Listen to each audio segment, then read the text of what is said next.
What's up, Aaron? How you doing? How's it feel to be in Sioux Falls, South Dakota? Feels good, man. You got off to a hot start here in Bellator with 2 knockout victories and as many fights before suffering a defeat in your last go-around with John Salter. What were some of the key takeaways from that fight, and do you believe your few losses in the past played a large role in your growth as a martial artist? Yeah, for sure, man. I mean, anytime you step in the cage, you're gonna grow a lot from it, whether it's a win or a loss. In terms of that last fight, man, like I've thought about it a lot. I just shit the bed, man. That's like all I can really chalk it up to. I don't think I performed anywhere near what I'm capable of, and I'm just not gonna let that happen again. We all know you're still a very exciting fighter to watch. You're still ranked 6. You're fighting the number 4 guy in the middleweight division. Do you feel that a victory this Friday night will catapult you right back into those title conversations? I think so, man. Like there's few guys that are in the talks. I mean, like there's only 10 guys in the top 10, and a few of the guys near the top get talked about a bit more. So yeah, I think like any win when you're in the top 5 is huge. You got your boy Impa Casagna here with you this week. What's it been like to train with Impa and follow along as he continues to reach new heights in the sport? It's awesome, man. It's fucking inspirational. I'm sure you guys have heard the stories about him, like a year ago, sleeping in his car. Now he's in the PFL final and he's fighting for $1 million. So it's been very cool to watch the whole journey. Me and him have become really close friends along the way. He's a great training partner. He pushes me hard, and yeah, he's just a very cool dude to be around.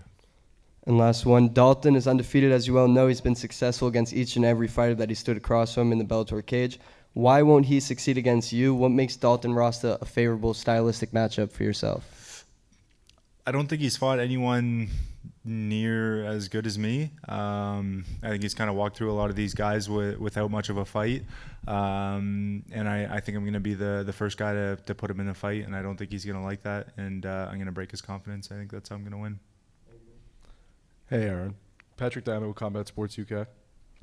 So, there's a lot of guys on Killcliff fighting on this card.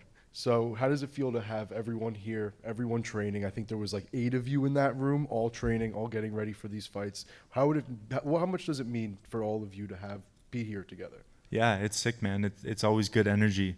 I got a guy from back home too with me, Zach Powell, like one of the guys from Niagara, and me and him went in and did a few workouts, me and him, and we're having fun and we're pushing the pace a little bit. But then when me and him go in and there's like 10 other guys from Killcliff in there and the music's on and there's guys sweating and working and fucking breathing and everything, it's different energy for sure.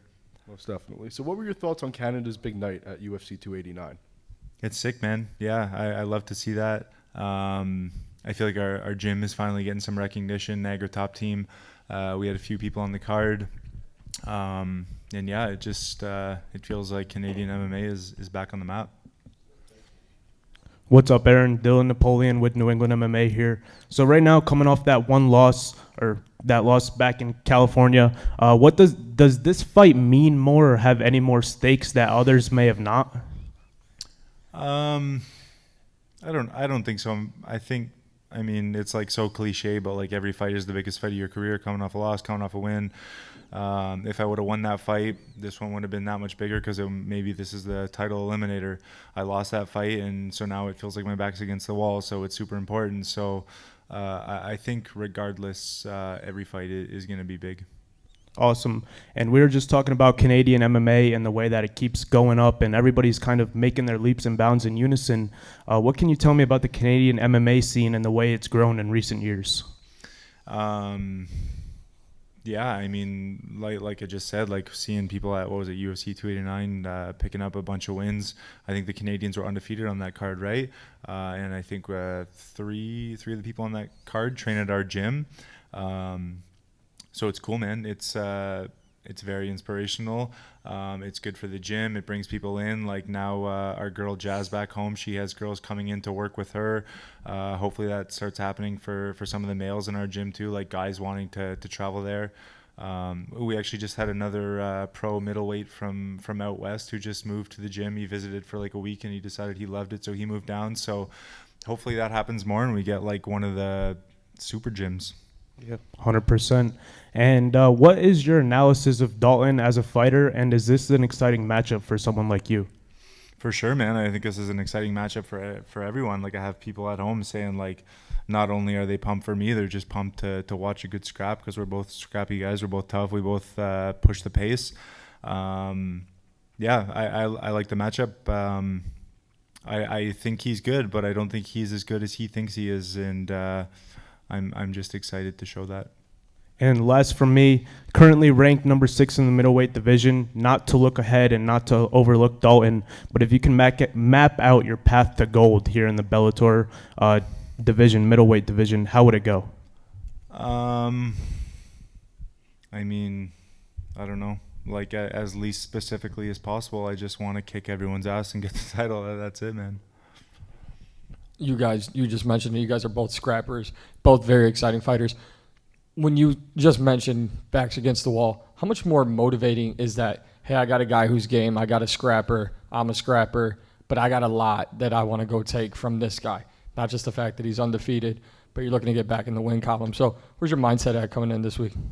Yeah, like I said, man, like every fight is going to be the biggest fight of your career, coming off a win, coming off a loss, like Bellator debut, amateur debut, whatever it is, it always feels like the biggest fight.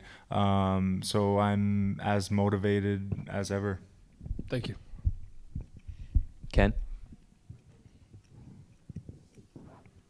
Hey, Aaron. K. Williams for Can Chronicles Media.